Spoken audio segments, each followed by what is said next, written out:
नमस्कार दोस्तों, मेरे प्यारे भारत के भाइयों और बहनों, आप सभी का एक बार फिर से दोस्तों हिंदी भारत में स्वागत है। दोस्तों आप लोगों को पता है, हमने हिंदी भारत चैनल पर दोस्तों भारतीय इतिहास और दोस्तों राजनीतिक विज्ञान और दोस्तों समाजशास्त्र के पुराने क्वेश्चन पेपरों की श्रृंखला शुरू की थी। दोस्तों थोड़े दिन बाद हम दोस्तों लोक प्रशासन और दोस्तों ज्योग्राफी के क्वेश्चन पेपरों की श्रृंखला भी लेकर आएंगे। और दोस्तों हाँ, हमने दोस्तों बच्चों की डिमांड पर दोस्तों हमने इसी प्रकार दोस्तों राजस्थान जीके के लिए दोस्तों एक नया यूट्यूब चैनल बनाया है, जिसका नाम है दोस्तों RGRPSC। दोस्तों RGRPSC पे दोस्तों राजस्थान में दोस्तों RPSC और दोस्तों RMSSB के द्वारा दोस्तों पूछे गए दोस्तों पुरानी क्वेश्चन पेपरों की दोस्तों श्रृंखला वहाँ पर सीरीज की गई है। दोस्तों वहाँ पर आप दोस्तों राजस्थान जीके की जाकर श्रृंखला जरूर देखें। तो दोस्तों शुरुआत करते हैं भारतीय राज्य व्यवस्था की दोस्तों, और हमारे संविधान की हम दोस्तों शुरुआत कर रहे थे। इससे पहले हम दोस्तों करीबन 9 पेपर का सोल्यूशन कर चुके थे। आज का हमारा दोस्तों 10वां पेपर था दोस्तों, वो था दोस्तों भारतीय दोस्तों जनसंपर्क अधिकारी का। दोस्तों जनसंपर्क अधिकारी का दोस्तों पार्ट 1 हम इससे पहले बना चुके थे दोस्तों, और पार्ट 2 ये आप लोगों के सामने आने वाला है दोस्तों। इसमें करीबन दोस्तों 8 से 10 क्वेश्चन रहने वाले हैं। तो दोस्तों शुरुआत करते हैं। लेकिन दोस्तों अभी तक दोस्तों आपने हमारे दोस्तों RPSC के दोस्तों भारतीय इतिहास के दोस्तों और राजस्थान हिस्ट्री के दोस्तों पुरानी क्वेश्चन पेपरों की श्रृंखला नहीं देखी है, तो उनको जाकर जरूर देखिए दोस्तों। हो रहा दोस्तों एक भी क्वेश्चन दोस्तों आने वाले समय में नहीं जाएगा दोस्तों, विश्वास कीजिए दोस्तों इन बार चैनल पर। और हाँ दोस्तों, हिस्ट्री के साथ में दोस्तों राजनीतिक विज्ञान की दोस्तों इस श्रृंखला भी दोस्तों बहुत ही शानदार है दोस्तों। आने वाले समय में दोस्तों यहाँ से भी एक भी क्वेश्चन नहीं जाएगा। तो दोस्तों शुरुआत करते हैं। आज का हमारा पेपर नंबर 10 था दोस्तों, जनसंपर्क अधिकारी का दोस्तों पेपर था दोस्तों, जिसका पार्ट नंबर 2 कर रहे थे 2018 की वैकेंसी का। तो दोस्तों ये 21वां नंबर का वीडियो है दोस्तों। हम इससे पहले दोस्तों 20 वीडियो कंप्लीट कर चुके थे दोस्तों। अभी तक दोस्तों आपने दोस्तों हिंदी भारत चैनल के WhatsApp channel, Facebook channel, Telegram channel, Instagram channel को ज्वाइन नहीं किया है तो दोस्तों जरूर करें दोस्तों, ताकि दोस्तों आप मनोरंजन के साथ में दोस्तों पढ़ाई भी कर सके। तो दोस्तों शुरुआत करते हैं दोस्तों। आज का हमारा दोस्तों जो पहला क्वेश्चन रहने वाला है उससे शुरुआत करेंगे। लेकिन अगर तक दोस्तों अभी तक दोस्तों आपने वीडियो की क्वालिटी नहीं बढ़ाई है तो दोस्तों जरूर बढ़ाए, और आज दोस्तों वीडियो के अंत तक जरूर बने रहेगा दोस्तों। बहुत ही शानदार वीडियो रहना है दोस्तों। कुछ ऐसे क्वेश्चन दोस्तों जो आप लोगों को दोस्तों कभी भी नहीं पढ़ेंगे, वो सब 20 क्वेश्चन यहाँ पर देखने को मिलेंगे दोस्तों। तो दोस्तों शुरुआत करते हैं दोस्तों। आप लोगों के सामने पहला क्वेश्चन है दोस्तों कि सूचना का दोस्तों जो हमारा अधिकार था, जिसे हम दोस्तों राइट टू इन्फॉर्मेशन बोलते हैं दोस्तों। क्या बोलते हैं दोस्तों? राइट टू इन्फॉर्मेशन, यानी कि दोस्तों सूचना का दोस्तों जो अधिकार है, अधिनियम दोस्तों 2005 का था। बिल्कुल सही बात है दोस्तों, 2005 का दोस्तों अधिनियम था दोस्तों सूचना का दोस्तों जो अधिकार था दोस्तों। तो दोस्तों क्वेश्चन आया है दोस्तों आप लोगों को कि सूचना का दोस्तों जो अधिकार अधिनियम दोस्तों जो 2005 की दोस्तों धारा 2। तो दोस्तों धारा 2 में आप जानते हो धारा 2 में दो क्या है दोस्तों? सूचना के अधिकार की दोस्तों परिभाषाएं दो दी गई है। बिल्कुल सही बात है। लेकिन दोस्तों यहाँ से आप लोगों से क्वेश्चन पूछा है दोस्तों कि धारा 2 की दोस्तों जो ड नंबर की दोस्तों जो धारा है दोस्तों, धारा 2 में ड नंबर की दोस्तों जो धारा है दोस्तों, उसमें दोस्तों सक्षम अधिकारी की बात कही गई है। किसकी बात कही गई है दोस्तों? तो दोस्तों आप लोगों को क्वेश्चन में ये भी याद रखना है दोस्तों कि धारा 2 में दोस्तों परिभाषाएं दी गई है, जबकि धारा 2 ड में दोस्तों क्या है दोस्तों? सक्षम अधिकारी। ये भी याद रखना है। लेकिन क्वेश्चन आप लोगों से पूछा गया है कि सक्षम अधिकारी कौन कौन होता है दोस्तों। इंपोर्टेंट है दोस्तों, बहुत ही शानदार लेवल का क्वेश्चन पूछा गया था दोस्तों कि सूचना का अधिकार अधिनियम वर्ष 2005 की दोस्तों धारा 2 ड के अनुसार दोस्तों जो सक्षम अधिकारी होता है दोस्तों कौन होता है दोस्तों। यहाँ पे इसका उत्तर होगा दोस्तों लोकसभा का अध्यक्ष। दोस्तों 4 ऑप्शन दिए गए थे दोस्तों, चारों के चारों ऑप्शन ही सही थे। लेकिन उन तमाम दोस्तों फैक्ट की चर्चा करेंगे दोस्तों जो सक्षम अधिकारी होते हैं। तो पहली बात तो दोस्तों ऑप्शनों की चर्चा कर लेते हैं। नंबर 1 है दोस्तों लोकसभा का अध्यक्ष। दोस्तों हमारे दोस्तों जो लोकसभा में दोस्तों जो स्पीकर होते हैं दोस्तों, वह भी दोस्तों सूचना के अधिकार के अधिनियम के तहत दोस्तों सक्षम अधिकारी होते हैं। ठीक है दोस्तों, तो ऑप्शन नंबर 1 बिल्कुल सही था दोस्तों, याद रखना। वहीं बात करें दोस्तों कि हमारा दूसरा जो ऑप्शन दिया गया था वो दिया गया था दोस्तों भारत का मुख्य न्यायाधीश, यानी कि दोस्तों सुप्रीम कोर्ट का दोस्तों जो मुख्य न्यायाधीश था, जिसे हम दोस्तों CJI के नाम से भी जाना जाता है दोस्तों। CJI यानी कि दोस्तों चीफ जस्टिस ऑफ इंडिया या सुप्रीम कोर्ट का मुख्य न्यायाधीश कह दीजिए दोस्तों। वहीं बात करेंगे दोस्तों कि हाई कोर्ट का मुख्य न्यायाधीश। बिल्कुल सही बात है दोस्तों, हाई कोर्ट का दोस्तों जो मुख्य न्यायाधीश होता है दोस्तों, वह भी दोस्तों एक सक्षम अधिकारी माना जाता है। और चौथा ऑप्शन दिया गया था दोस्तों भारत के राष्ट्रपति। इंपोर्टेंट है दोस्तों, हमारे दोस्तों जो इंडिया के दोस्तों जो प्रेसिडेंट होते हैं दोस्तों, वो भी दोस्तों सक्षम अधिकारी माने जाते हैं दोस्तों सूचना के अधिकार अधिनियम 2005 की दोस्तों धारा 2 ड के तहत। धारा 2 में दोस्तों सूचना के अधिकार की परिभाषा दी गई है दोस्तों, जबकि दोस्तों धारा 2 ड में दोस्तों सक्षम अधिकारी की बात कही गई है। और सक्षम अधिकारी कौन कौन होते हैं? चारों ऑप्शन आप लोगों के सामने बिल्कुल सही थे दोस्तों। लेकिन लोकसभा के अध्यक्ष के साथ में दोस्तों आप यहाँ को दोस्तों विधानसभा अध्यक्ष भी दोस्तों सक्षम अधिकारी होता है दोस्तों। लोकसभा का अध्यक्ष हो गया दोस्तों, चाहे हो गया दोस्तों वो विधानसभा का अध्यक्ष, या फिर हो गया दोस्तों वो विधान परिषद का दोस्तों सभापति। दोस्तों विधान परिषद दोस्तों जिन जिन राज्यों में दोस्तों विधान परिषद है दोस्तों, वहाँ के दोस्तों जो सभापति होते हैं वो भी दोस्तों सक्षम अधिकारी माने जाते हैं। तो दोस्तों सुप्रीम कोर्ट के मुख्य न्यायाधीश हो गए दोस्तों, हाई कोर्ट के मुख्य न्यायाधीश हो गए, और हमारे राष्ट्रपति हो गए दोस्तों। राष्ट्रपति के साथ में आपको दोस्तों यहाँ पर राज्यपाल भी करना है, या तो दोस्तों राष्ट्रपति हो या राज्यपाल हो दोस्तों, तो वह दोस्तों सक्षम अधिकारी माना जाता है। तो दोस्तों चार तो दोस्तों ये फैक्ट थे दोस्तों। इसके अलावा दोस्तों एक और व्यक्ति बचता है, वह है दोस्तों संविधान के अनुच्छेद 239 के तहत। दोस्तों हमारे भारतीय संविधान का दोस्तों एक अनुच्छेद है जिसका नाम है दोस्तों अनुच्छेद 239। दोस्तों अनुच्छेद 239 के अधीन दोस्तों जो नियुक्त दोस्तों जो प्रशासक होते हैं दोस्तों, वो भी दोस्तों सक्षम अधिकारी माने जाते हैं। तो दोस्तों बहुत ही शानदार क्वेश्चन पूछा गया था दोस्तों जनसंपर्क अधिकारी में, और इससे पहले हमने दोस्तों पार्ट 1 कंप्लीट किया था, उसमें भी दोस्तों आप लोगों को दोस्तों बहुत ही शानदार क्वेश्चन मिले थे देखने को। तो इसी प्रकार के दोस्तों शानदार क्वेश्चन आरपीसी द्वारा पूछे जा रहे हैं दोस्तों, याद रखना ये सब क्वेश्चन दोस्तों रिपीट जरूर होंगे। तो दोस्तों ये 5 व्यक्ति दोस्तों जो सक्षम अधिकारी होते हैं दोस्तों, याद रखना दोस्तों सूचना के अधिकार के तहत धारा 2D के तहत, ये भी आप लोगों को दोस्तों याद रखना। 5 व्यक्ति कौन कौन थे, 4 ऑप्शन आप लोगों के सामने थे दोस्तों, एक ऑप्शन हमने बता दिया। अब बात करते हैं दोस्तों हमारे दोस्तों RTI एक्ट की। दोस्तों राइट टू इन्फॉर्मेशन दोस्तों जो अधिनियम है दोस्तों वर्ष 2005 का क्रियान्वित कब हुआ था दोस्तों, वर्ष 2006 में हुआ था दोस्तों। हमने दोस्तों आप लोगों को स्थिति भी बताई थी, क्वेश्चन बहुत शानदार पूछा गया था दोस्तों, याद रखना। तो दोस्तों वही बात करेंगे दोस्तों कि हमारे RTI अधिनियम में दोस्तों कितने अध्याय है दोस्तों, इसमें कुल 6 अध्याय है दोस्तों। यहाँ से तो दोस्तों बहुत बार एग्जामों में क्वेश्चन पूछी जा चुके हैं दोस्तों, राजस्थान एग्जामों में, कि RTI के अधिनियम के दोस्तों अध्याय 1 की धारा 1 में, अध्याय 1 की धारा 1 में दोस्तों संक्षिप्त नाम दिया गया है, उसका विस्तार दिया गया है कि हमारे सूचना का अधिकार का नाम क्या है, उसका विस्तार क्या है, और वो कब से प्रारंभ हो रहा है दोस्तों। इन सब बातों का दोस्तों वर्णन किया गया है दोस्तों अध्याय 1 की धारा 2 में, सॉरी दोस्तों अध्याय 1 की धारा 1 में। तो दोस्तों याद है ना दोस्तों अध्याय 1 की दोस्तों धारा 1 में दोस्तों संक्षिप्त नाम, विस्तार और दोस्तों प्रारंभ दिया गया है, यानी कि दोस्तों इस RTI एक्ट का नाम क्या होगा दोस्तों, संक्षिप्त नाम, विस्तार क्या होगा, और इसका प्रारंभ कब से होने वाला है दोस्तों, ये सब दोस्तों धारा 1 में दिया गया है। जबकि दोस्तों याद रखना दोस्तों अध्याय 1 जो अध्याय 1 है दोस्तों, हमारी दोस्तों जो अध्याय 1 यूनिट 1 की दोस्तों धारा 2 दोस्तों, इसमें 2 ही धारा है दोस्तों। अध्याय 1 में केवल 2 ही धारा है दोस्तों, पहली धारा और दूसरी धारा। दूसरी धारा में दोस्तों इसकी परिभाषा दी गई है कि RTI एक्ट होता क्या है दोस्तों, याद रखना दोस्तों। क्वेश्चन वेरी मोस्ट इंपोर्टेंट है दोस्तों, एग्जाम में पूछा जा चुका है दोस्तों कि RTI अधिनियम की दोस्तों किस धारा के तहत इसमें इसकी परिभाषाएं दी गई है। तो धारा 2 जो कि अध्याय 1 में आती है, तो अध्याय 1 में दोस्तों केवल 2 ही धाराएं आती है दोस्तों, धारा 1 और 2। इसके बाद में दोस्तों अध्याय 2 आता है दोस्तों RTI अधिनियम का।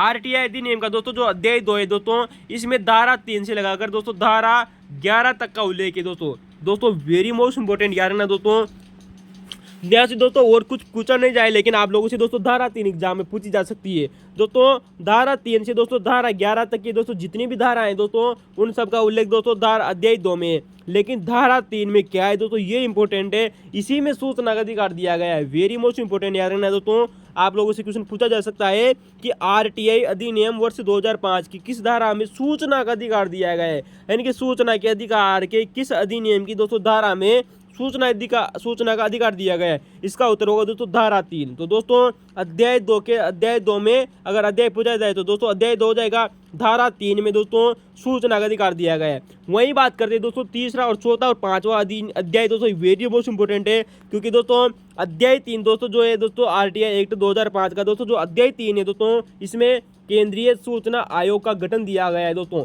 याद रखना दोस्तों केंद्रीय सूचना आयोग का गठन दिया गया है दोस्तों अध्याय 3 में। लेकिन दोस्तों इसमें 3 धाराएं दोस्तों, कितनी धाराएं दोस्तों, 3 धाराएं दोस्तों, धारा 12, धारा 13 और दोस्तों धारा 14। 3 धाराएं दोस्तों अध्याय 3 में दोस्तों, धारा 12, धारा 13 और धारा 14 दोस्तों 3 धाराएं दी गई है दोस्तों। धारा 12 में ही दोस्तों केंद्रीय सूचना आयोग का गठन है, यानी कि दोस्तों हमारा दोस्तों जो सेंट्रल इन्फॉर्मेशन दोस्तों जो कमीशन है दोस्तों, सेंट्रल इन्फॉर्मेशन दोस्तों जो कमीशन है दोस्तों, इसी में यानी कि दोस्तों इसी की दोस्तों 12 धारा में दिया गया है। तो दोस्तों धारा नंबर दोस्तों जो 12 है दोस्तों हमारी दोस्तों 12वीं, तो उसमें केंद्रीय सूचना आयोग का गठन दिया गया है। जबकि दोस्तों धारा 13 की बात करें जो कि दोस्तों अध्याय 3 की धारा है दोस्तों, तो धारा 13 में दोस्तों केंद्रीय सूचना आयोग के दोस्तों केंद्रीय सूचना आयोग के पदावधि और उनकी सेवा शर्तें दी गई है। जो उसके सदस्य होते हैं दोस्तों, अध्यक्ष और दोस्तों जो सदस्य होते हैं उनकी पदावधि और सेवा शर्तों की दी गई है दोस्तों धारा 13 में। जबकि वहीं दोस्तों धारा 14 की बात करें तो दोस्तों धारा 14 में केंद्रीय सूचना आयोग के सदस्य और अध्यक्ष और दोस्तों सदस्यों को हटाने की प्रक्रिया दी गई, यानी कि दोस्तों उनको किस प्रकार से हटाया जाएगा याद रखना। तो दोस्तों अध्याय 3 में दोस्तों 3 ही धारा है दोस्तों, धारा 12, धारा 13 और दोस्तों धारा 14। धारा 12 में केंद्रीय सूचना आयोग का गठन है। तो दोस्तों अध्याय 4 की बात करें तो अध्याय 4 में दोस्तों राज्य सूचना आयोग का गठन दिया गया है। दोस्तों हमारा दोस्तों राज्य दोस्तों जो सूचना आयोग होता है दोस्तों, इसका गठन दिया गया है दोस्तों अध्याय 4 में। तो दोस्तों राज्य सूचना आयोग का दोस्तों जो गठन होता है वो दोस्तों धारा 15 के तहत होता है। दोस्तों इसमें भी 3 धाराएं हैं दोस्तों, किसमें दोस्तों अध्याय 4 में भी दोस्तों 3 धाराएं दोस्तों, धारा 15, धारा 16 और दोस्तों धारा 17। तो धारा 15 में दोस्तों राज्य सूचना आयोग का गठन है, जबकि दोस्तों धारा 16 में दोस्तों पदावधि व सेवा शर्तों का उल्लेख है, यानी कि दोस्तों राज्य सूचना आयोग के दोस्तों जो अध्यक्ष और दोस्तों जो सदस्य होते हैं उनकी पदावधि व सेवा शर्तों का उल्लेख दोस्तों धारा 16 में ही दिया गया है। जबकि धारा 17 में दोस्तों राज्य सूचना आयोग के अध्यक्ष और सदस्यों को हटाने की बात कही गई है। दोस्तों वेरी मोस्ट इंपॉर्टेंट है दोस्तों, अध्याय 3 में भी दोस्तों 3 धाराएं दोस्तों 12, 13 और 14। जबकि अध्याय 4 दोस्तों जो कि राज्य सूचना आयोग का उल्लेख करता है धारा 15 और 16, 17 लगातार है दोस्तों, इंपॉर्टेंट है तीनों पद आप लोगों को दोस्तों याद रखने दोस्तों, तीनों धाराएं वेरी मोस्ट इंपॉर्टेंट है, यहाँ से एग्जाम में क्वेश्चन पूछा जा चुका है। दोस्तों अध्याय 5 दोस्तों एग्जाम में आरपीएससी के द्वारा पूछा जा चुका है दोस्तों आप लोगों से, दोस्तों बहुत ही शानदार है दोस्तों क्वेश्चन पूछा गया है दोस्तों। न तो यहाँ पर दोस्तों राज्य सूचना आयोग की बात हो रही दोस्तों, नई सेंट्रल सूचना आयोग की बात, यहाँ पर बात हो रही दोस्तों केवल और दोस्तों सूचना आयोग की, चाहे वो दोस्तों केंद्रीय सूचना आयोग हो दोस्तों, चाहे वो दोस्तों राज्य सूचना आयोग, अगर चाहे वो दोस्तों राज्य सूचना आयोग हो, चाहे वो दोस्तों केंद्रीय सूचना आयुक्त हो। तो दोस्तों इस आयोगों का दोस्तों इनके दोस्तों जो शक्तियां हैं और इनके दोस्तों जो कार्य है, इनकी शक्तियां और करते हैं, इनके दोस्तों मतलब कार्य और अपील तथा शक्तियों का उल्लेख किया गया है दोस्तों। यानी कि दोस्तों राज्य सूचना आयोग दोस्तों चाहे वो दोस्तों केंद्रीय सूचना आयोग हो, उनकी शक्तियां और उनके कार्य और उनमें दोस्तों अपील करने का तरीका तथा शक्तियों का दोस्तों जो उल्लेख है दोस्तों अध्याय 5 में दोस्तों वेरी मोस्ट इंपोर्टेंट लगा लीजिएगा दोस्तों, इसको वेरी मोस्ट इंपोर्टेंट है। वही बात करेंगे दोस्तों कि आरटीआई दोस्तों जो अधिनियम दोस्तों जो अध्याय 6 है ना दोस्तों, इसमें प्रकीर्णन दिया गया है दोस्तों, जो कि दोस्तों धारा 21 से लगाकर दोस्तों धारा 31 तक इसी का उल्लेख है दोस्तों। तो दोस्तों हमारा अध्याय नंबर दोस्तों जो 6 नंबर का दोस्तों जो अध्याय है, इसमें प्रकीर्णन दिया गया है। क्या दिया गया दोस्तों? प्रकीर्णन, जो कि दोस्तों धारा 21 से लगाकर धारा 31 तक है। तो दोस्तों ये हमारा दोस्तों आरटीआई अधिनियम था। फिर कभी दोस्तों आरटीआई अधिनियम की दोस्तों संपूर्ण चर्चा करेंगे। चलते दोस्तों हमारे अगले क्वेश्चन की तरफ। दोस्तों अगर आप लोगों को क्वेश्चन अच्छा लगा हो तो दोस्तों लाइक कीजिए, शेयर कीजिए और कमेंट जरूर करना। दोस्तों इसी प्रकार के दोस्तों हम शानदार प्रश्न हम आपके लिए दोस्तों लेकर आएंगे। इसी प्रकार के दोस्तों डेंजर प्रश्न, एक भी क्वेश्चन दोस्तों बाहर नहीं जाएगा दोस्तों, विश्वास कीजिएगा दोस्तों हिंदी बार चैनल पर। चलते हैं दोस्तों अगले क्वेश्चन की तरफ। दोस्तों क्वेश्चन नंबर 8 है हमारा आप लोगों के सामने दोस्तों कि ब्लॉक, यानी कि दोस्तों हमारा दोस्तों जो ब्लॉक होता है दोस्तों मनरेगा अधिनियम 2005 के अनुसार, यानी दोस्तों हमारा दोस्तों जो मनरेगा अधिनियम था दोस्तों वर्ष 2006 के अनुसार दोस्तों। तो दोस्तों मनरेगा अधिनियम 2005 में आया था दोस्तों, आप लोग जानते हो, लेकिन इसका दोस्तों जो शुरुआत हुई थी वर्ष 2006 में हुई थी। तो मनरेगा अधिनियम दोस्तों वर्ष 2005 के अनुसार एक जिले में दोस्तों जो ब्लॉक होता है वो क्या होता है दोस्तों? तो एक जिले के भीतर दोस्तों जो सामुदायिक दोस्तों जो विकास होता है, क्या होता है दोस्तों? एक जिले के भीतर एक सामुदायिक विकास क्षेत्र में दोस्तों जिसमें ग्राम पंचायतों का दोस्तों जो एक समूह होता है दोस्तों, उसे ही दोस्तों ब्लॉक कहा जाता है। दोस्तों आप जानते हैं दोस्तों पहले दोस्तों ग्राम पंचायत होती है, जिसके बाद में दोस्तों एक ब्लॉक स्तर होता है दोस्तों, उसके बाद में दोस्तों एक जिला स्तर होता है। तो दोस्तों ये 3 स्तर होते हैं दोस्तों, याद रखना दोस्तों। तो एक जिले के भीतर सामुदायिक विकास क्षेत्र में दोस्तों जिसमें ग्राम पंचायतों का दोस्तों जो एक समूह होता है दोस्तों, उसे दोस्तों ब्लॉक कहा जाता है दोस्तों। तो ये क्वेश्चन आप लोगों से पूछा गया था, याद रखना दोस्तों। यहीं से दोस्तों कुछ और भी क्वेश्चन आप लोगों से दोस्तों इसी एग्जाम में पूछे गए थे, उनकी दोस्तों यहाँ पर चर्चा कर लेते हैं दोस्तों, ताकि दोस्तों अन्य क्वेश्चन लिखना न पड़ेगा आपको। दोस्तों मनरेगा की शुरुआत आप लोग दोस्तों जानते हो दोस्तों 2 फरवरी दोस्तों वर्ष 2006 को हुई थी। कब हुई थी दोस्तों? 2 फरवरी वर्ष 2006 को दोस्तों मनरेगा की शुरुआत हुई थी दोस्तों। आप लोगों को पता होगा दोस्तों 2 तारीख दूसरा महीना था दोस्तों, और 2006 की बात थी तब इसकी शुरुआत हुई थी दोस्तों। जो मनरेगा दोस्तों जो योजना थी दोस्तों, ये 3 चरणों में शुरुआत हुई थी दोस्तों। इसकी कितने चरणों में शुरुआत हुई थी दोस्तों? ये 3 चरणों में शुरुआत हुई थी दोस्तों। माना जाता है दोस्तों कि मनरेगा का दोस्तों जो प्रथम चरण था दोस्तों वह 2 फरवरी वर्ष 2006 को दोस्तों, कब दोस्तों? 2 फरवरी 2006 से दोस्तों इसकी शुरुआत हुई थी दोस्तों, याद रखना। तो दोस्तों 3 चरणों में दोस्तों इसकी शुरुआत हुई थी दोस्तों मनरेगा की चरणों की। दोस्तों प्रथम चरण दोस्तों शुरुआत हुआ था दोस्तों 2 फरवरी वर्ष 2006 को। दोस्तों कब दोस्तों 2 फरवरी वर्ष 2006 को दोस्तों इसकी शुरुआत हुई। दोस्तों आंध्र प्रदेश दोस्तों हमारा दोस्तों जो एक राज्य है दोस्तों दक्षिणी भारत में। तो दोस्तों दक्षिणी भारत का दोस्तों एक राज्य है जिसका नाम है दोस्तों आंध्र प्रदेश राज्य। उसके दोस्तों अनंतपुर से दोस्तों इसकी शुरुआत हुई थी। कहाँ से शुरुआत हुई थी दोस्तों? आंध्र प्रदेश के अनंतपुर से दोस्तों इसकी शुरुआत हुई थी। दोस्तों वेरी मोस्ट इंपोर्टेंट है दोस्तों, याद रखना। तो दोस्तों इसका प्रथम चरण में दोस्तों राजस्थान के कितने जिले शामिल किए गए थे दोस्तों, क्योंकि आरपीएससी ने क्वेश्चन पूछ चुकी है दोस्तों, इसी एग्जाम में क्वेश्चन आ चुका था दोस्तों कि राजस्थान के दोस्तों हमारे दोस्तों जो मनरेगा के तहत राजस्थान के प्रथम चरण में किन किन जिलों को शामिल किया गया था और द्वितीय चरण के जिले भी पूछे गए थे। दोस्तों प्रथम चरण में दोस्तों राजस्थान के 6 जिले शामिल किए गए थे। दोस्तों कितने जिले दोस्तों, ये भी एग्जाम में याद रखना दोस्तों, कितने जिले शामिल किए गए थे और जिले कौन कौन से थे, ये एग्जाम में क्वेश्चन पूछा गया है। दोस्तों नंबर 1 आता है दोस्तों हमारे दोस्तों दक्षिणी राजस्थान का दोस्तों बांसवाड़ा और डूंगरपुर जिला। दोस्तों बांसवाड़ा जिला, डूंगरपुर जिला, दोस्तों सिरोही जिला, कौन सा दोस्तों? सिरोही जिला, उदयपुर जिला, करौली जिला और दोस्तों जो झालावाड़ जिला है दोस्तों। तो दोस्तों 3 जिले हैं दोस्तों, एक बार फिर देख लेना दोस्तों 6 जिलों को दोस्तों बांसवाड़ा, डूंगरपुर, सिरोही, उदयपुर, करौली और दोस्तों झालावाड़। फिर गौर कीजिएगा दोस्तों, बांसवाड़ा, डूंगरपुर, सिरोही, उदयपुर, करौली और दोस्तों झालावाड़, इन 6 जिलों को दोस्तों मनरेगा के तहत राजस्थान के प्रथम चरण में दोस्तों शामिल किया गया था। दोस्तों जो मनरेगा का दोस्तों जो द्वितीय चरण चला था दोस्तों, ये तिथि याद रखना दोस्तों 1 अप्रैल 2007 को चला था। कब दोस्तों? 1 अप्रैल 2007 को दोस्तों इसकी शुरुआत हुई थी। दोस्तों इस द्वितीय चरण में भी दोस्तों राजस्थान के 6 जिलों को शामिल किया गया था। दोस्तों याद रखना दोस्तों, यहाँ से क्वेश्चन बन रहा है दोस्तों बार बार, वेरी मोस्ट इंपॉर्टेंट है। तो दोस्तों मनरेगा की तरह दोस्तों जो दूसरा चरण चला गया दोस्तों मनरेगा का 1 अप्रैल वर्ष 2007 को चला था दोस्तों। इसमें दोस्तों राजस्थान के 6 जिले शामिल किए गए थे। दोस्तों कितने जिले शामिल किए गए थे दोस्तों? राजस्थान के 6 जिले शामिल किए गए थे। दोस्तों बात करेंगे दोस्तों 6 जिले कौन कौन से थे। दोस्तों सबसे पश्चिमी जिला हमारा दोस्तों जैसलमेर और बाड़मेर। दोस्तों याद रखना दोस्तों, सबसे पश्चिमी जिले दोस्तों जैसलमेर और बाड़मेर, चित्तौड़गढ़, टोंक और जालोर और दोस्तों सवाई माधोपुर। तो फिर देख लेना दोस्तों जैसलमेर, बाड़मेर और दोस्तों हमारा दोस्तों जो जालोर था दोस्तों, जैसलमेर, बाड़मेर, चित्तौड़गढ़ जो हमारा था दोस्तों टोंक जिला, कौन सा दोस्तों? टोंक जिला, चित्तौड़गढ़, टोंक और दोस्तों जालोर, कौन सा दोस्तों? जालोर और सवाई माधोपुर। तो दोस्तों दोस्तों यहाँ पर हम SMP लिख रहे हैं दोस्तों, शॉर्ट नाम है दोस्तों सवाई माधोपुर का, SMP सवाई माधोपुर दोस्तों। तो दोस्तों जैसलमेर, बाड़मेर, चित्तौड़गढ़, टोंक, जालोर और दोस्तों सवाई माधोपुर, इन 6 जिलों को दोस्तों राजस्थान के द्वितीय चरण में शामिल किया गया था दोस्तों, राजस्थान के 6 जिलों को। दोस्तों मनरेगा का दोस्तों जो तीसरा चरण था, यही एग्जाम में दोस्तों डेट आप लोगों से पूछी जा चुकी थी दोस्तों, इसी एग्जाम में दोस्तों बहुत सारे क्वेश्चन आए थे मनरेगा के। तो राजस्थान का तीसरा चरण दोस्तों 1 अप्रैल 2008 को शुरू हुआ था। कब हुआ था दोस्तों? 1 अप्रैल 2008 को शुरू हुआ था। और इस तीसरे चरण में दोस्तों राजस्थान के सभी 33 जिलों को दोस्तों शामिल कर लिया गया था। तो दोस्तों राजस्थान के सभी 33 जिलों को दोस्तों इसमें शामिल कर लिया गया था दोस्तों 1 अप्रैल 2008 को। तो दोस्तों आप हमें कमेंट में बताइएगा दोस्तों आज का हमारा दोस्तों कि अंतिम 33वां जिला कब बना था या 32 जिले शामिल किए गए थे। ठीक है दोस्तों, याद रखना। तो दोस्तों ये हमारा क्वेश्चन नंबर 8 था दोस्तों, बहुत ही शानदार व्याख्या है आप लोगों के सामने इसकी। दोस्तों सारे क्वेश्चन यहाँ से आ चुके हैं दोस्तों, इसी एग्जाम में दोस्तों उन क्वेश्चनों को लिखेंगे नहीं दोस्तों, क्योंकि हमने यहाँ पर आप लोगों को बता दिए।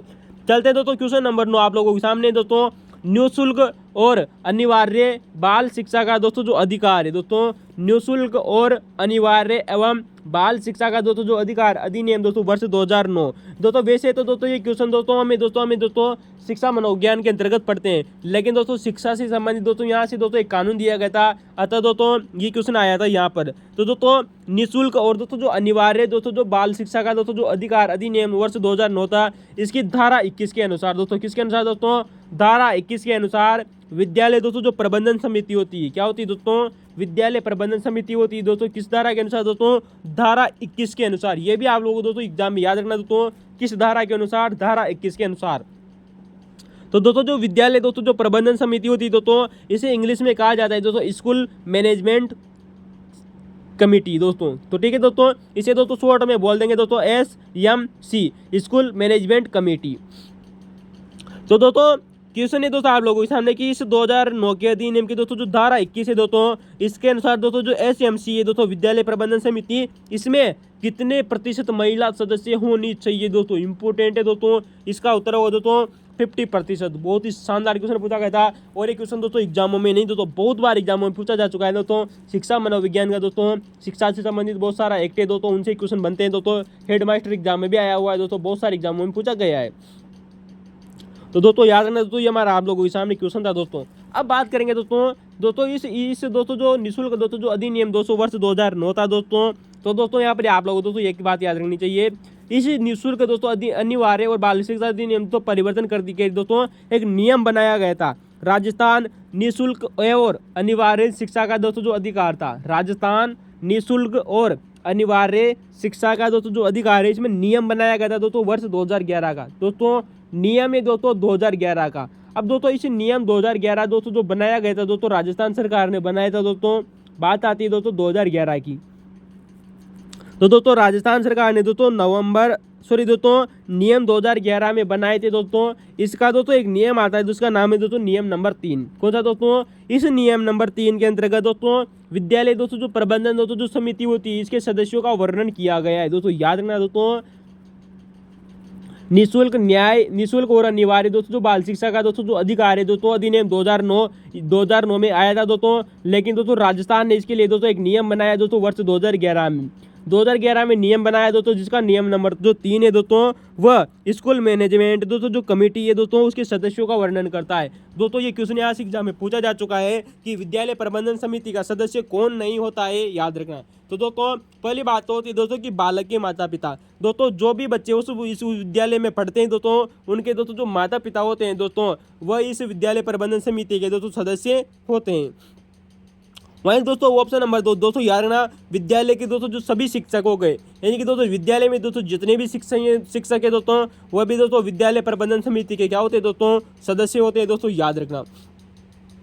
नंबर 3 आती है दोस्तों स्थानीय प्राधिकारी, यानी कि दोस्तों हमारा जो पंचायत राज का दोस्तों जो निम्नतम दोस्तों स्तर है दोस्तों, यानी कि दोस्तों जो वह विद्यालय दोस्तों जिस वार्ड समिति में आता है दोस्तों, वार्ड पंच बोल दीजिए दोस्तों, वार्ड बोल दीजिए दोस्तों, या फिर दोस्तों नगर पालिका का दोस्तों अगर कोई सा भी वार्ड हो गया, तो दोस्तों जो हमारे दोस्तों जो स्थानीय प्राधिकारी होते हैं ना दोस्तों, वो उस वार्ड के दोस्तों, किस वार्ड के दोस्तों, जिस वार्ड के अंतर्गत दोस्तों जो विद्यालय आता है, सिर्फ उसी वार्ड की बात हो रही है दोस्तों, वह विद्यालय दोस्तों जिस वार्ड के अंतर्गत आता है, उस वार्ड का दोस्तों जो स्थानीय प्राधिकारी हो गया दोस्तों, जिसे दोस्तों हम वार्ड पंच दोस्तों या वार्ड मेंबर बोलते हैं दोस्तों, वह इसका सदस्य होता है दोस्तों। याद रखना दोस्तों, इसका दोस्तों विद्यालय प्रबंधन समिति का। तो दोस्तों विद्यालय प्रबंधन समिति का दोस्तों जो सदस्य होता है दोस्तों स्थानीय प्राधिकारी, जो उस वार्ड के वार्ड मेंबर या वार्ड पंच है। तीसरा दोस्तों जो इसके चौथा दोस्तों जो इसका सदस्य होता है दोस्तों, वो होते हैं दोस्तों स्थानीय प्राधिकारी दोस्तों, स्थानीय प्राधिकारी जो उस वार्ड या ग्राम के दोस्तों जो सभी निर्वाचित दोस्तों जो प्रतिनिधि होते हैं, यानी कि दोस्तों जिस वार्ड के अंतर्गत दोस्तों जो विद्यालय आता है ना दोस्तों, उस वार्ड के दोस्तों जो सभी निर्वाचित दोस्तों जो प्रतिनिधि होते हैं दोस्तों, वह दोस्तों विद्यालय प्रबंधन समिति के क्या होते हैं दोस्तों, सदस्य होते हैं। तो दोस्तों अधिनियम दोस्तों वर्ष 2009 में आया था दोस्तों, निःशुल्क शिक्षा का अधिकार दोस्तों जो 2009 में आया था। लेकिन राजस्थान सरकार ने दोस्तों इसमें नियम बनाए दोस्तों 2011 में। कब बनाए दोस्तों? नियम 2011 में बनाए। अतः इस नियम 2011 का दोस्तों एक नियम है जिसका नाम है दोस्तों नियम नंबर 3। इस नियम नंबर 3 के अनुसार दोस्तों जो विद्यालय प्रबंधन समिति के दोस्तों जो सदस्य होते हैं, ये 4 व्यक्ति होते हैं। बालक के माता पिता दोस्तों, विद्यालय के सभी शिक्षक हो गए दोस्तों, उस वार्ड का वार्ड पंच हो गया, और उस वार्ड के सभी निर्वाचित दोस्तों जो प्रतिनिधि होते हैं। अब बात आती है दोस्तों, ये तो विद्यालय प्रबंधन समिति के सदस्य हो गए, लेकिन विद्यालय प्रबंधन समिति में अध्यक्ष कौन होता है, उपाध्यक्ष कौन होता है, और दोस्तों सचिव कौन होता है, कब कब क्या क्या इसका गठन किया जाता है दोस्तों, इसकी बात करते हैं। दोस्तों यहाँ से बहुत बार एग्जामों में क्वेश्चन पूछा जा चुका है दोस्तों, याद रखना। दोस्तों जो विद्यालय दोस्तों जो प्रबंधन दोस्तों जो समिति होती है, इसकी दोस्तों एक कार्यकारी समिति होती है दोस्तों। क्या होती है दोस्तों? विद्यालय प्रबंधन दोस्तों जो समिति होती है ना दोस्तों, इसकी एक कार्यकारी समिति होती है दोस्तों। इसकी भी एक समिति होती है दोस्तों, जिसका नाम है दोस्तों एग्जीक्यूटिव कमेटी दोस्तों। क्या है दोस्तों? एग्जीक्यूटिव दोस्तों जो कमेटी होती है दोस्तों, कार्यकारी दोस्तों जो समिति होती है, इसके दोस्तों जो अध्यक्ष होते हैं।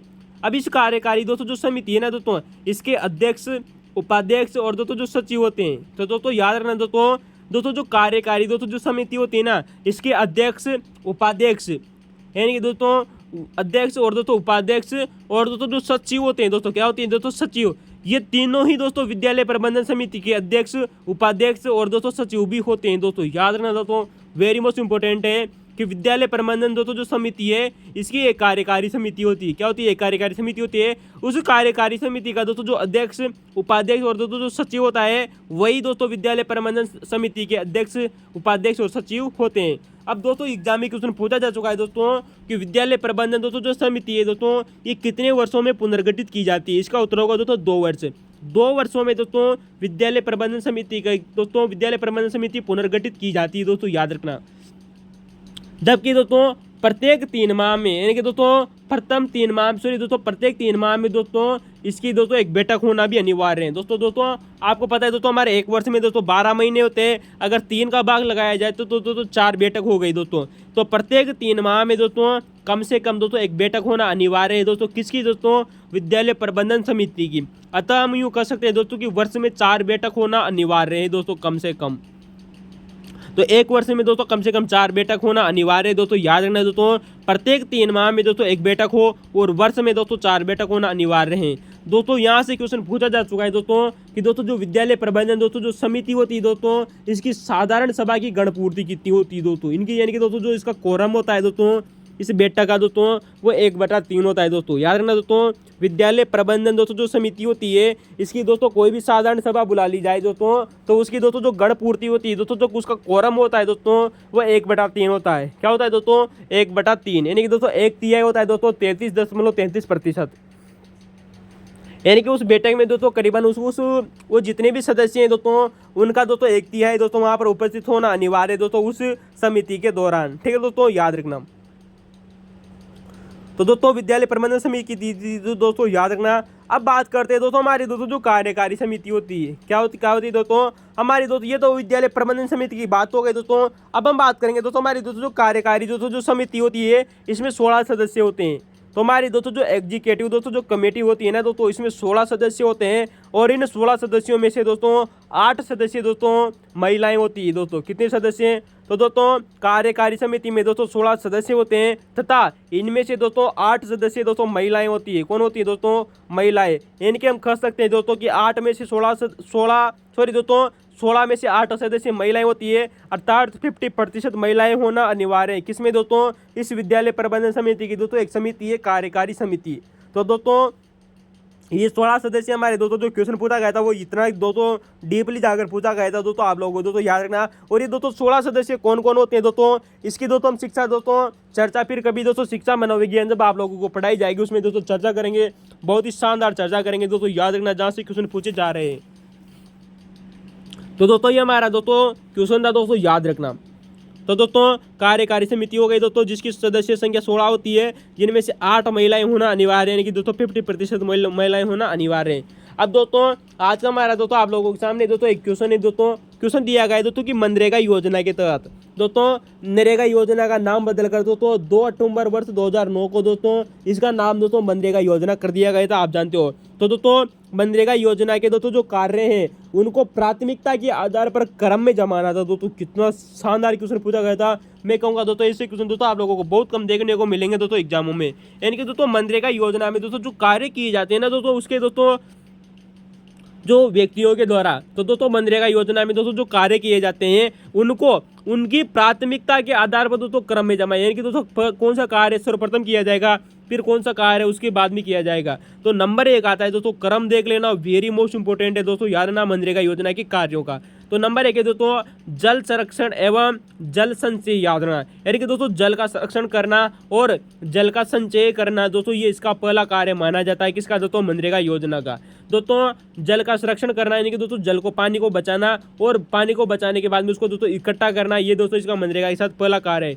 नंबर 2 कार्य किया जाता है दोस्तों सूखा रोधी, यानी कि दोस्तों सूखा रोधी का मतलब होगा दोस्तों यानी कि दोस्तों हमारे दोस्तों जो सूखा पड़ जाता है ना दोस्तों कभी कभी, तो उसको रोकना है। तो सूखा को कैसे रोका जाएगा दोस्तों? वनारोपण के द्वारा और वृक्षारोपण के द्वारा, यानी कि पेड़ पौधे लगाकर दोस्तों सूखे की संभावना को दोस्तों कम की जा सकती है, यानी कि सूखा रोधी वनारोपण व वृक्षारोपण करके। इंपॉर्टेंट याद रखना दोस्तों, यानी कि दोस्तों मनरेगा योजना में क्या लगाई जाती है दोस्तों? पेड़ पौधे लगाए जाते हैं, आप जानते होंगे दोस्तों। नंबर 3 है दोस्तों सिंचाई नहरें, जिनके अंतर्गत अब आप जानते हो दोस्तों मनरेगा योजना के दोस्तों जो गाँवों में दोस्तों जो सिंचाई होती है दोस्तों, जो नहरें बनी हुई है दोस्तों पानी के लिए, उन सिंचाई नहरों के अंतर्गत दोस्तों सूक्ष्म एवं लघु सिंचाई कर्म भी शामिल है। यानी कि दोस्तों सूक्ष्म और दोस्तों जो लघु सिंचाई के दोस्तों जो कर्म होते हैं, कर्म होते हैं, उनको शामिल किया गया है। तो दोस्तों याद रखना दोस्तों, जो सिंचाई की दोस्तों जो नहरें होती है दोस्तों ग्रामीण इलाकों में दोस्तों, उनके अंतर्गत दोस्तों सूक्ष्म और दोस्तों लघु सिंचाई भी दोस्तों शामिल की गई है। दोस्तों याद रखना किसी के तहत दोस्तों, मनरेगा योजना के तहत।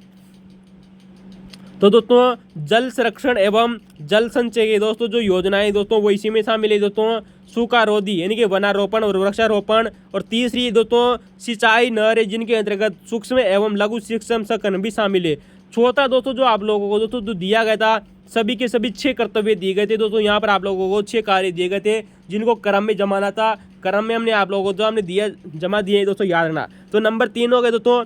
चौथे की बात करें दोस्तों, एससी और एसटी के दोस्तों जो ग्रस्ती व्यक्ति होते हैं, यानी कि दोस्तों हम यूँ कर सकते हैं दोस्तों कि अनुसूचित जाति और अनुसूचित जनजाति के दोस्तों जो ग्रस्ती व्यक्तियों के दोस्तों स्वामित्व वाली दोस्तों जो भूमि होती है दोस्तों। तो यानी कि दोस्तों एसटी और एससी के दोस्तों जो व्यक्तियों की दोस्तों जो कोई भी भूमि हो गई दोस्तों, या तो वो हो दोस्तों, तो यानी कि दोस्तों एसटी और एससी ग्रस्तियों के स्वामित्व वाली दोस्तों जो भूमि हितधारकों की दोस्तों जो भूमि होती है, या तो वो हो दोस्तों, या वो दोस्तों भूमि सुधार के हितधारकों की भूमि, यानी कि दोस्तों भूमि सुधार के दोस्तों हितधारियों की भूमि हो दोस्तों। फिर गौर कीजिएगा दोस्तों,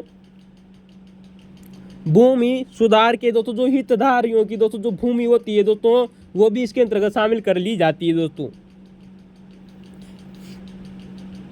तो दोस्तों एसटी एससी के ग्रस्तियों के दोस्तों स्वामित्व वाली भूमि हो दोस्तों, या फिर हो दोस्तों भूमि सुधार के हितधारियों की भूमि, ठीक है दोस्तों। या फिर हो दोस्तों इंदिरा आवास योजना के अधीन दोस्तों हितधारकों की भूमि, यानी कि दोस्तों वो व्यक्ति दोस्तों जो इंदिरा आवास योजना के अंतर्गत आते हैं दोस्तों, उनकी दोस्तों जो उसके अंतर्गत दोस्तों जो भूमि होती है ना दोस्तों, उसकी सिंचाई सुविधा उपलब्ध करवाना, यानी कि उस भूमि में क्या करवाना दोस्तों, सिंचाई सुविधा उपलब्ध करवाना।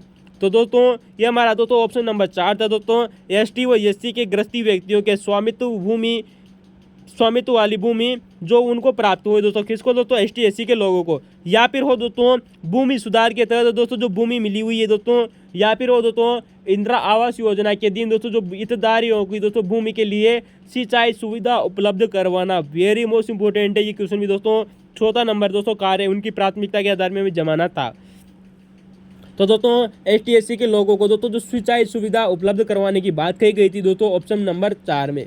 तो दोस्तों अब बात करेंगे दोस्तों कि 5वां क्या था, यानी कि मनरेगा योजना के तहत दोस्तों 5वां नंबर का दोस्तों जो कार्य किया जाता है दोस्तों, वो कौन सा किया जाता है, क्रम इंपोर्टेंट है दोस्तों, याद रखना।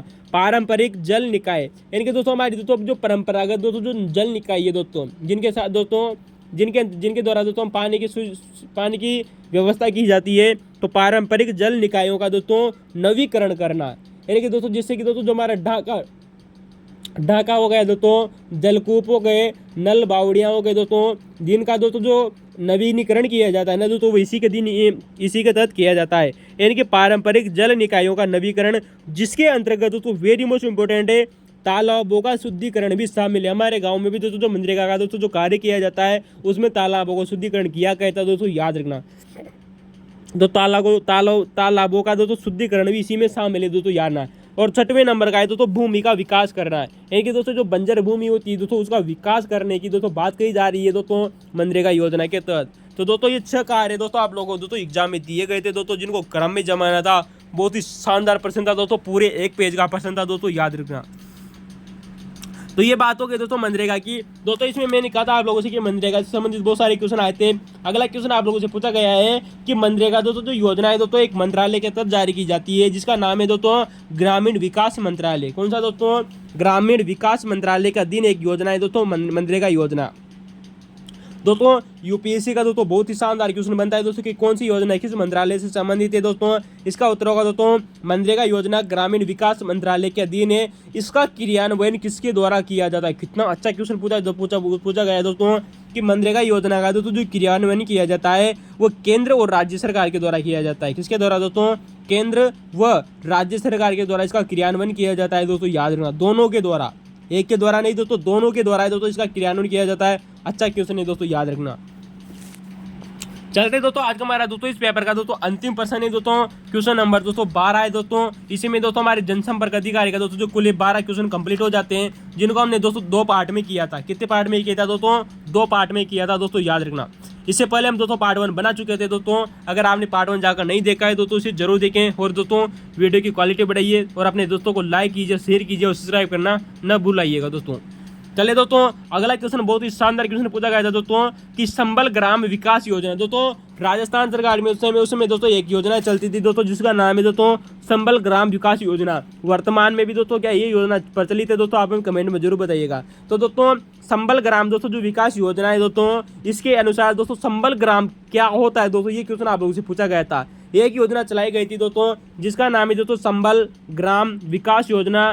संबल ग्राम विकास योजना के तहत दोस्तों जो संबल गांव होता है वो होता क्या है दोस्तों? आप लोगों से क्वेश्चन पूछा गया है कि संबल गांव एक गांव है जो क्या है दोस्तों। इसका उत्तर होगा कि संबल ग्राम क्या है दोस्तों? संबल ग्राम उस गांव को कहा जाता था दोस्तों जब उस गांव की कुल जनसंख्या का, यानी कि हम कह सकते हैं जैसे कि मान लीजिए दोस्तों कोई एक गांव है दोस्तों और उस गांव की दोस्तों जितनी भी जनसंख्या है, यानी कि दोस्तों मान लीजिए दोस्तों एक गांव की जनसंख्या है दोस्तों 1000, तो 1000 जनसंख्या में से दोस्तों 400% जनसंख्या उस गांव में अगर दोस्तों एसटी की जनसंख्या है, किसी दोस्तों एससी की मत कर देना दोस्तों गलती से भी, तो उस गांव की कुल जनसंख्या के अनुपात में दोस्तों जो अनुसूचित जनजाति होती है, यानी कि दोस्तों एक गांव की कुल जनसंख्या में अगर अनुसूचित जनजाति, यानी कि दोस्तों जिसे हम दोस्तों एसटी जनजाति बोला जाता है दोस्तों, तो दोस्तों अनुसूचित जनजाति यानी कि दोस्तों जो एसटी होती है दोस्तों, इसकी दोस्तों याद रखना दोस्तों यहाँ पे गलती से भी ऑप्शन में एससी नहीं आना चाहिए दोस्तों। मैं फिर बोल रहा हूँ दोस्तों, शब्द वेरी मोस्ट इंपॉर्टेंट है दोस्तों। अनुसूचित जनजाति की जनसंख्या 40% हो या उससे अगर अधिक हो दोस्तों तो उसे संबल ग्राम कहा जाता है दोस्तों। याद रखना दोस्तों उस गांव की कुल जनसंख्या के अनुपात में अनुसूचित जनजाति की जनसंख्या 40% हो या दोस्तों या फिर 40% से अधिक हो तो दोस्तों उसे संबल ग्राम कहा जाता है। तो दोस्तों ये हमारे कुल दोस्तों जनसंपर्क अधिकारी का दोस्तों 2018 का पेपर था। 12 क्वेश्चन 13 क्वेश्चन आए थे दोस्तों, हमने कर लिए दोस्तों। इनकी व्याख्या बहुत ही शानदार है, आने वाले समय में एक भी क्वेश्चन बाहर नहीं जाएगा। चलिए दोस्तों इसके बाद में हम दोस्तों सेफ्टी ग्रेड के द्वारा दोस्तों जो कल 9 एग्जाम करवाए गए थे उनका पेपरों का सॉल्यूशन करेंगे दोस्तों 2-2 पार्ट में। एक क्वेश्चन पेपर का दोस्तों 2 पार्ट में सॉल्यूशन करेंगे। अगर आपको वीडियो अच्छा लगे तो दोस्तों लाइक कीजिए, शेयर कीजिए, कमेंट करना और दोस्तों RJ RPC को दोस्तों जरूर सब्सक्राइब करना। थैंक यू दोस्तों, धन्यवाद।